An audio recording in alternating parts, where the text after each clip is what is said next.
श्री कृष्णं वंदे जगद्गुरु। इदं श्री सद्गुरुवे नमः। वाङ्मय नंबर 7, प्रसुप्ति से जागृति की ओर, अध्याय 2, ऑडियो 31। इसके पहले हमने पढ़ा कल्प साधना की क्रिया पक्ष के बारे में और उसमें मुद्राओं के बारे में हमने जाना। हमारे अंदर जो 5 कोष होते हैं उसके बारे में पढ़ा। इसके बाद हमने कल्प काल में जो 3 अनिवार्य साधनाएं करनी होती हैं उसके बारे में जाना। दर्पण साधना के बारे में जाना। तो आइए अब आगे पढ़ते हैं। आज का हेडिंग है अंतराल के मर्म स्थल का प्रभावी परिशोधन। अंतस चेतना को परिष्कृत करने के 2 उपाय हैं। इनमें से एक है शिक्षण एवं संपर्क। इसका अर्थ होता है बाह्य क्षेत्र के प्रभाव दबाव से अंतराल को दबाना ढालना। दूसरा उपाय है आंतरिक प्रसुप्ति को दूरदर्शी विवेकशीलता और साहसिक कल्पनाशीलता के सहारे जगाना उभारना। एक में बाहरी प्रभाव की प्रधानता है, दूसरे में भीतर की ऊर्जा को उछालकर बहिरंग क्षेत्र पर आच्छादित कर देने की।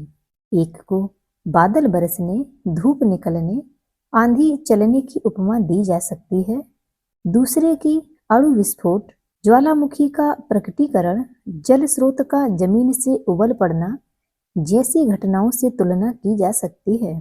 दोनों ही अपने अपने स्थान पर कारगर हैं, दोनों का ही उपयोग होता रहा है, दोनों ही अपने अपने प्रभाव प्रकट करती रही हैं। मानसिक विकास, बौद्धिक प्रशिक्षण, अनुभव अभ्यास से लेकर ब्रेन वॉशिंग और इलेक्ट्रोडों का उपयोग कर मस्तिष्क की संरचना में उलट पलट कर देने जैसे अनेक प्रयोग पिछले दिनों चलते रहे हैं। नीति कौशल में इसके लिए साम दाम दंड भेद का तरीका चिरकाल से अपनाया जाता है। अब कूटनीति के रूप में उसका एक अपना स्वतंत्र शास्त्र ही बन गया है। सरकारी और गैर सरकारी प्रचार तंत्र इस प्रयोजन के लिए अपने अपने ढंग से काम करते रहते हैं। इस संदर्भ में विज्ञजनों को पहले से भी बहुत जानकारी रहती है। इन पंक्तियों में उस उपेक्षित पक्ष पर प्रकाश डाला जाना है जो भीतर से उछलकर बाहर आने और ऊपरी सतह को सुरम्य बना देने की चमत्कारी परिणति के रूप में कभी कभी देखा जाता है। मनुष्य सचेतन स्तर की दृष्टि में संव्याप्त पदार्थ संपदा की तुलना में कम नहीं, कुछ अधिक ही महत्व का है।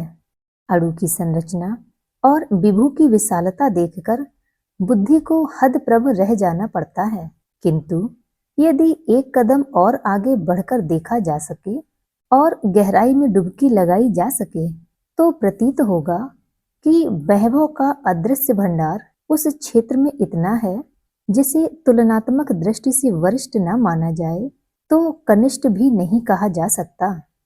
यहाँ चर्चा पैरों के नीचे दबे अदृश्य क्षेत्र की नहीं हो रही है, धरातल का उदाहरण दिया जा रहा है।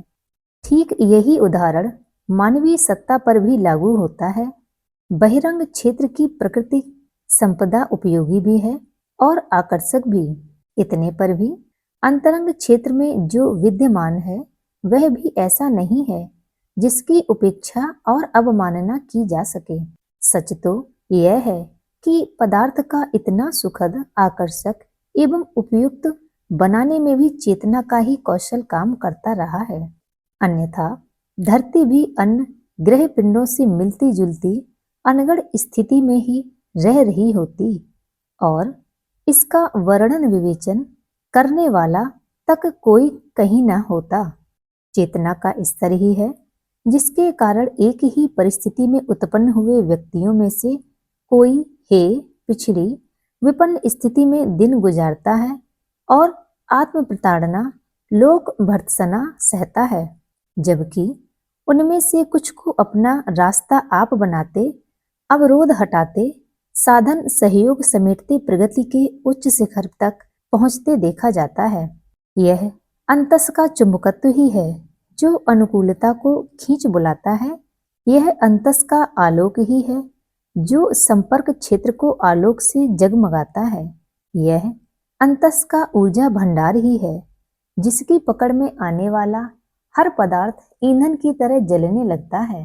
कहने को तो लोग यही कहते रहते हैं कि परिस्थितियां मना स्थिति को प्रभावित करती हैं, पर वस्तुतः इसमें यथार्थता अत्यल्प है।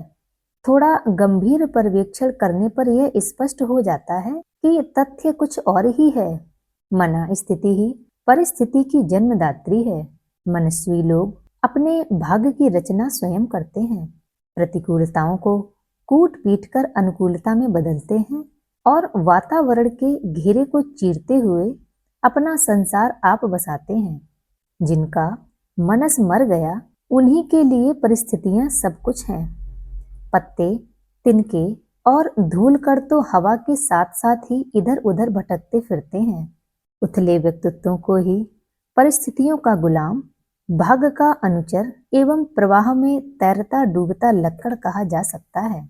महामानवों का समूचा इतिहास इस बात का साक्षी है कि चेतना जगी है तो उनकी जीवन संपदा अपने लिए सौभाग्य और दूसरों के लिए वरदान रूप में प्रकट हुई है। इसके विपरीत हीनता के आच्छादन ने साधनों का ही दुरुपयोग किया है, साथियों को खिजाया है और भटकाव में पड़कर दुरूह दुख सहा है। इसके अगणित प्रमाण हर कोई, हर कहीं, हर समय अपने इर्द गिर्द ही प्रचुर परिमाण में बिखरे हुए तलाश कर सकता है। शिक्षित, स्वस्थ और संपन्नों में ऐसे कम नहीं जो स्वयं जलते और दूसरों को जलाते रहें। इसके विपरीत दुर्बल, अनपढ़ और दरिद्र समझे जाने वाले भी ऐसे अगणित हजारी किसान हैं जिन्हें आत्मसंतोष, जन सहयोग और दैवी अनुग्रह की विभूतियां हर घड़ी अपने ऊपर बरसते देखी। ऋषियों को साधनों की दृष्टि से दयनीय भी कहा जा सकता है, पर वे अंतस चेतना की विशिष्टता के कारण राजा से लेकर रंक तक के लिए अभिनंदनीय बने रहे। उनके गौरव और सौभाग्य को सत सत कंठों ने एक स्वर में सराहा।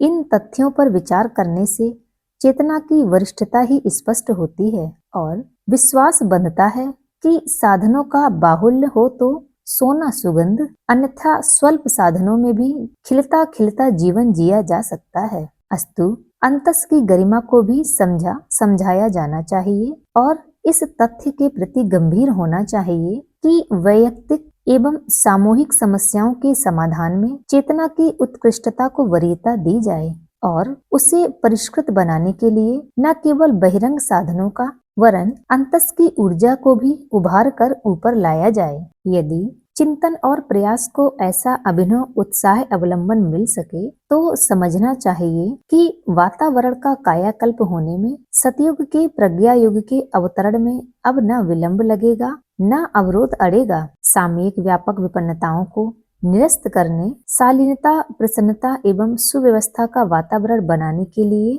आवश्यक है कि मानवीय चेतना को परिष्कृत करने के संबंध में बढ़ती जा रही उपेक्षा को दूर किया जाए और उसके स्थान पर उस क्षेत्र में प्रभावी गतिशीलता का संचार किया जाए। इसके लिए जहाँ लोकमानस का बौद्धिक परिशोधन परिष्कार आवश्यक है, वहाँ आवश्यकता इस बात की भी है कि प्रसुप्त अंतराल के उन मर्म स्थलों को भी उभारा जाए जहाँ विभूतियों के अजस्त्र भंडार भरे पड़े हैं। ऋषिकल्प अध्यात्म विज्ञानियों के अनुभव, प्रतिपादन एवं प्रशिक्षण में उन तथ्यों का समुचित समावेश है जिनके सहारे चेतना की गहन परतों को उभारा और इतना प्रखर किया जा सकता है कि न केवल परिस्थितियों को अनुकूल बनाया जा सके वरन मना स्थिति को अपने निज के पराक्रम पुरुषार्थ से उच्च स्तरीय बनाया जा सके। कहा जा चुका है कि बाहर से भीतर को प्रशिक्षित करने की तरह ही दूसरा क्षेत्र है भीतर की प्रखरता को प्रदीप्त करके बहिरंग को सुशोभित कर सुसंपन्नता से भर देना। यह अपेक्षाकृत सरल है क्योंकि इसमें अपने आपे से ही उलझना सुलझना पड़ता है। दूसरों के हाथ रहने वाली परिस्थितियों को बदलने के लिए किए गए प्रयासों पर पग पग पर मिलने वाली खीज निराशा उपलब्ध करने जैसी कठिनाई इस क्षेत्र में नहीं है। साधना अपने हाथ की बात है। अपने शरीर को जिस प्रकार मन मर्जी से चलाया जा सकता है उसी ही प्रकार मना क्षेत्र की विचारणाओं, मान्यताओं, आकांक्षाओं और आदतों के ऊपर भी यदि टूट पड़ा जाए तो उन्हें भी कुम्हार की तरह अनगढ़ मिट्टी को देव प्रतिमाओं जैसे खिलौनों में बदला जा सकता है। अंतस की विशिष्टताओं एवं विभूतियों को उभारने का एकमात्र उपाय साधना है। साधना से सिद्धि के सिद्धांत का तात्पर्य इतना ही है कि यदि अचेतन सुपर चेतन ईगो क्षेत्र में कोई कारगर परिवर्तन करने हो तो उसके लिए योग परक ध्यान धारणाएं और तप परक संयम नियमन की तितिक्षाएं करनी चाहिए।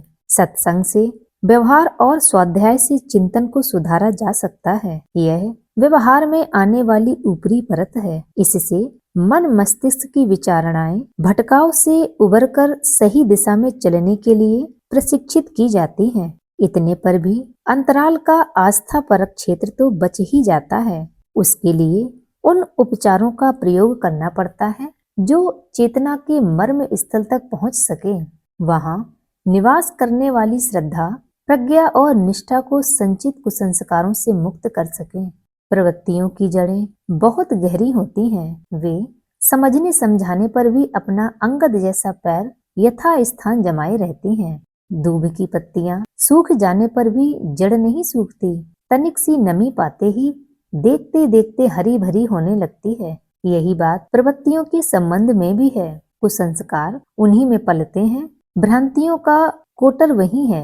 उत्कृष्टता और निकृष्टता का शासन क्षेत्र वही है। व्यक्तित्व की जड़ें इसी क्षेत्र में जमी होती हैं। यहाँ सुधार परिष्कार करने में जो उपचार काम देते हैं वे तप साधना से कम स्तर के कारगर नहीं होते। पत्थर की कठोर चट्टानें काटने में हीरे की नोक वाला बर्मा ही काम आता है। पहाड़ उखाड़ने हो तो डायनामाइट की सुरंगों से कम में काम नहीं चलता। किले को विध्वंस करने में तोप के गोले ही कारगर होते हैं। टीलों को समतल करने में बुलडोजरों का प्रयोग करना पड़ता है। हल्के फुल्के उपकरण इन बड़े प्रयोजनों के लिए आवश्यक बड़ी शक्ति के अभाव में कोई कहने लायक परिणति उत्पन्न नहीं कर पाते। यहाँ धीमे प्रयत्नों की निंदा नहीं है। समयानुसार चींटी भी अपने नन्हे पैरों के सहारे पहाड़ पर चढ़ सकती है, किंतु वह लंबी बात है। शालीनता का जीवन और सत प्रयोजनों में संलग्न क्रियाकलाप भी कालांतर में व्यक्तित्व के मर्म स्थलों को उत्कृष्ट आदर्शवादिता के सांचे में ढाल सकता है। किंतु यदि समयानुसार अभीष्ट सफलता पानी हो तो बड़े कदम भी उठाने पड़ेंगे, बड़े साधन भी जुटाने पड़ेंगे। यहाँ बड़े से तात्पर्य साधनात्मक पुरुषार्थ से है। पुरुषार्थ इसलिए कि उसमें अपने आपे से ही जूझना पड़ता है। बाहरी क्षेत्र के बड़े बड़े मोर्चे जीतने वाले भी भीतरी क्षेत्र का प्रसंग सामने आने पर हथियार डालते देखे गए हैं। इसलिए साधना को चरम पराक्रम कहा गया है। साथ ही उसकी परिणति को स्वर्ग एवं मुक्ति जैसी उच्च स्तरीय विभूतियों के रूप में दर्शाया गया है। प्रतिभा, प्रखरता, कुशलता, संपन्नता, सफलता जैसी उपलब्धियां तो आत्मिक प्रगति की सहेलियां हमजोलियां हैं, जो दो शरीर एक मन की तरह साथ साथ ही चलती हैं। कल्प साधना की प्रक्रिया का निर्धारण आज की मना स्थिति और परिस्थिति को ध्यान में रखते हुए किया गया है।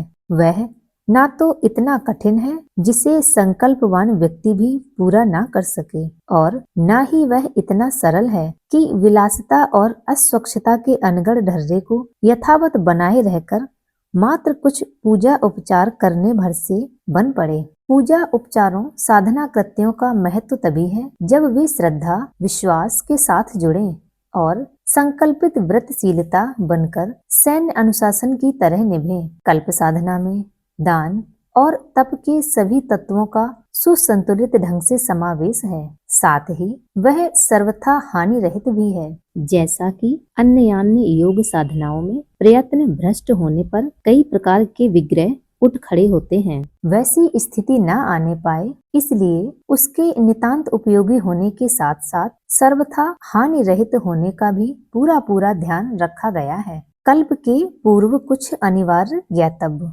कल्प साधना एवं चिर पुरातन कल्प चिकित्सा में कुछ अंतर है। कल्प एक साधना है, चिकित्सा एक प्राकृतिक उपचार। कल्प चिकित्सा के लिए औषधि का प्रयोग करने से पहले शरीर की शुद्धि एक परम आवश्यक बात है, क्योंकि जब तक शरीर में मल की अधिकता रहेगी उस पर औषधियों का ठीक प्रभाव नहीं पड़ सकता। साथ ही यह भी संभव है कि कल्प के प्रभाव से मल उमड़ कर कोई नया उपद्रव खड़ा कर दे। इसलिए आयुर्वेद के ग्रंथों में इस बात पर बहुत जोर दिया गया है कि कल्प की औषधियां सेवन करने से पूर्व स्नेहन, वमन, विरेचन आदि पंच कर्मों के द्वारा शरीर में संचित दूषित मल को भली प्रकार निकाल डालना चाहिए, ताकि वह औषधियों के प्रभाव को शीघ्र ग्रहण करने में समर्थ हो सके। इन पंच कर्मों में यद्यपि वमन और विरेचन को प्रधान माना गया है, पर जो मल शारीरिक अंगों में चिपटा रहता है उसे सुगमता से निकालने के लिए स्नेहन और स्वेदन आवश्यक है। जैसे साबुन लगाकर मैल को फुला दिया जाता है, उसी प्रकार स्नेहन तथा स्वेदन कर लेने से वमन विरेचन में सहायता मिलती है। स्नेहन प्रक्रिया के लिए वसा प्रधान पदार्थों का प्रयोग किया जाता है। स्थावर जो वनस्पतियों से मिलते हैं तथा जंगम जो प्राणियों से घी वसा के रूप में प्राप्त होते हैं।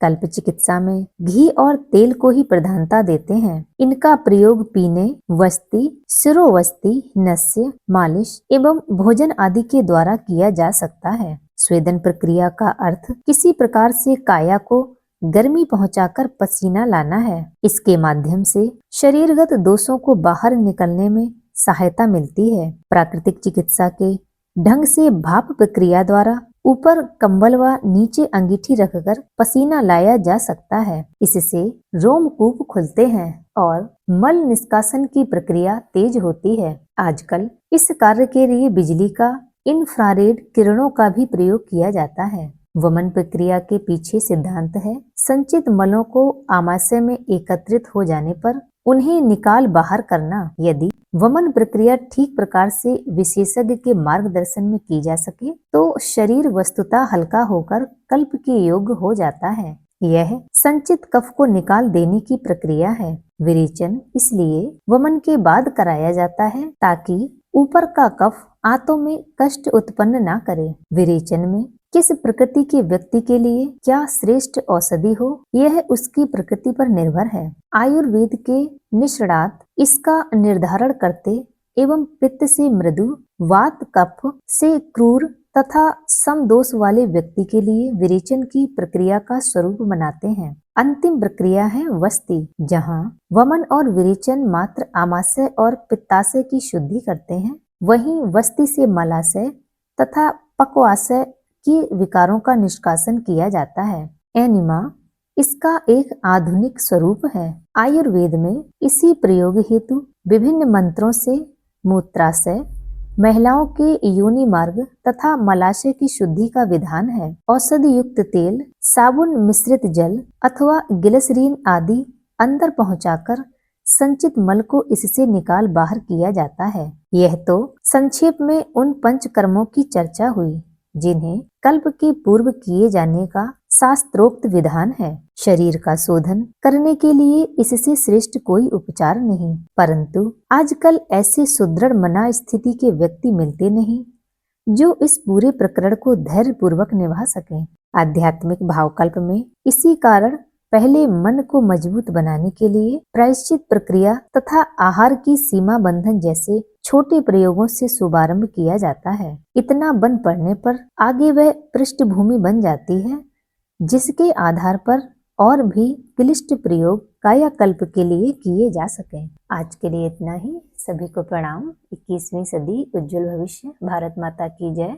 वंदे मातरम। वाङ्मय अथवा साहित्य, शब्द विचार और भावना का दिव्य संग्रह। परम पूज्य गुरुदेव पंडित श्री राम शर्मा आचार्य जी की इस धरोहर को ऑडियो रूप में सुनने के लिए चैनल को लाइक करें, सब्सक्राइब करें और नोटिफिकेशन को ऑन रखें और गुरुवाणी को जन जन तक पहुंचाएं। हृदय से आभार।